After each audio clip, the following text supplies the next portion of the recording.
భారతదేశంలోని ముస్లింలు ఇవాళ రంజాన్ జరుపుకుంటూ ఉన్నారు. ప్రత్యేక ప్రార్థనలు, ఉపవాస దీక్షలతో 30 రోజుల పాటు గడిపిన ముస్లిం సోదరులు నిన్న నెలవంక కనిపించడంతో ఇవాళ ఈద్ ఉల్ ఫితర్ సెలబ్రేట్ చేసుకుంటూ ఉన్నారు. దేశంలో రంజాన్ పండుగ శోభను సంతరించుకుంది. ఇక మసీదులన్నీ ప్రత్యేకంగా అలంకరించుకున్నాయి.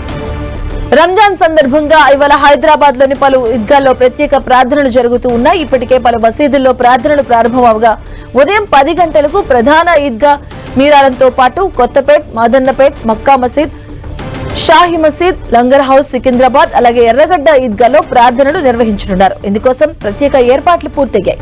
రంజాన్ చివరి రోజు హైదరాబాద్ లోని పాత బస్తీతో పాటు నగరంలోని పలు మార్కెట్లలో తెల్లవారుజాము వరకు వ్యాపార కార్యకలాపాలు కొనసాగాయి. మార్కెట్లు కొనుగోలుదారులతో సందడిగా కనిపించాయి. కొనుగోళ్లతో దుకాణాలు కలకలలాడాయి. ఇక చార్మినార్ పరిసర కొనుగోలుదారులతో కిక్కిరిసిపోయి మువ్వెన్నెల రంగుల్లో చార్మినార్ సైతం రంజాన్ శోభను సంతరించుకుంది.